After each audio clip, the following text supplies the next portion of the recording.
So guys, जैसे कि आप लोग को पता है कि हमने रेगुलर क्लासेस के अंदर पूरा चैप्टर फाइनेंशियल प्लानिंग खत्म कर दिया, फिनिश कर दिया है।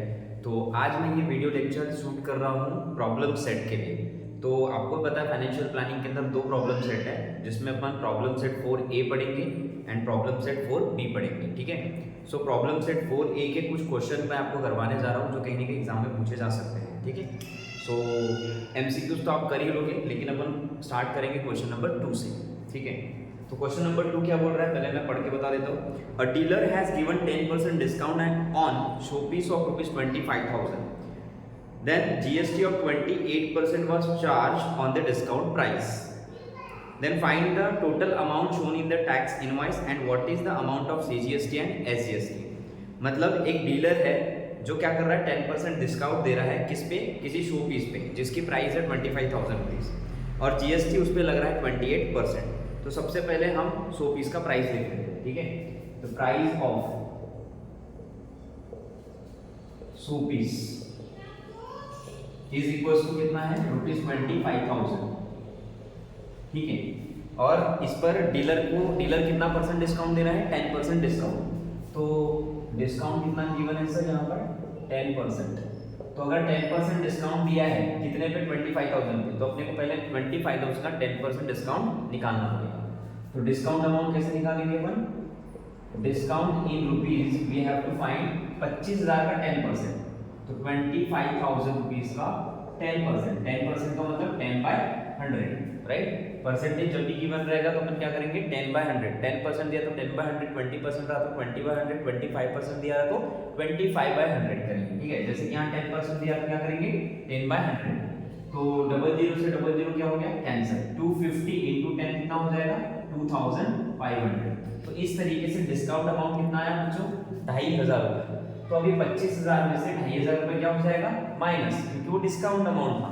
25,000 में 10% डिस्काउंट देने के बाद जो अमाउंट आएगा उस पे जीएसटी लगेगा। तो हमको क्या करना पड़ेगा, पहले वैल्यू निकालना पड़ेगा। तो सर शोपीस की actual value after discount, the value of showpiece, value of showpiece after discount, value of showpiece after discount क्या हो जाएगी, 25,000 में से 2500 क्या कर देंगे, माइनस। एक्चुअल प्राइस 25,000 थी, लेकिन डिस्काउंट देने के बाद कितना हो जाएगा, 2500 माइनस कर देंगे। तो 2500 माइनस करने के बाद कितना अमाउंट आएगा सर, 25,000 में से 2500 माइनस कर दो तो कितना आ जाएगा, 22,500 आ जाएगा। 22,000 रुपीज, 22,500 रुपीज, राइट। तो ये आ गया तुम्हारा एक्चुअल प्राइस, है ना। डिस्काउंट देने के बाद जो अमाउंट आएगा दैट इज 22,500। अब इस पे कितना क्या लगेगा बोल रहा है, 28% जीएसटी। तो 28% जीएसटी किस पे लगेगा, आफ्टर डिस्काउंट वाला जो अमाउंट आएगा उस पे 28% जीएसटी। तो हम निकालेंगे GST amount, right. GST is equal to 22,500 पे कितना परसेंट, 28%। तो 22,500, 22,500 का कितना परसेंट, कितना दिया क्वेश्चन में, 28% जीएसटी। तो 28% जीएसटी मतलब क्या करना पड़ेगा, 28/100। तो 22,500 का क्या निकल जाएगा, 28% निकल जाएगा। तो 00 से 00 क्या हो गया, कैंसिल। अब क्या करना है तुमको, 28 इंटू 225 मल्टीप्लाई कर दो। तो इधर रफ में देखो, 228 इंटू 225। सर 8 बच्चे 40 का 0 हाथ का 4, 8 दूनी 16 और 4 20 का 0 हाथ का 2 आ गया। 8 दूनी 16 और 2 कितना हो गया, 18। फिर बे पंचे यहाँ पर क्रॉस है तो बे पंचे 10 का 0 हाथ का 1, बे दूनी 4 और 1 5, बे 2 2 सा 4, तो ये 4 आ गया, राइट। तो यहाँ पर कितना हो जाएगा इसका एडिशन, 0 0, 8 और 5 13 का 3 हाथ का 1, 1 और 1 2, 2 और 4 6। तो कितना आ गया, 6,300 जीएसटी अमाउंट आ गया। तो कितना लगेगा सर जीएसटी, उसको 6,300 रुपए जीएसटी पे करना पड़ेगा। तो एक बार देखो फिर से क्वेश्चन पर रिपीट करते हैं। A dealer has given 10% discount on showpiece of 25,000. GST of 28% was charged on the discounted price. Find the total amount shown in the tax invoice. What is the amount of CGST and SGST? मतलब उसको कितना bill pay करना पड़ेगा उस show piece का। तो पहली बात तो डिस्काउंट अमाउंट आने के बाद कितना था उसका प्राइस, 22,500 और जीएसटी कितना दे रहा है वो 6,300। तो टोटल अमाउंट उस बंदे को कितना पे करना पड़ेगा, total amount he had paid, total amount he had paid कितना हो जाएगा, टोटल अमाउंट ये had paid is equal to 22,500, discount देने के बाद 22,500 तो देना ही पड़ेगा उसको, प्लस जीएसटी भी देना पड़ेगा क्योंकि वो परचेज कर रहा है, तो जीएसटी देना पड़ेगा, मतलब कितना जीएसटी देना पड़ेगा 6,300, तो 6,300 जीएसटी भी क्या करना पड़ेगा ऐड। तो ये था एक्चुअल प्राइस जो उसको डिस्काउंट करने के बाद में पे करना पड़ा, और 6,300 जीएसटी।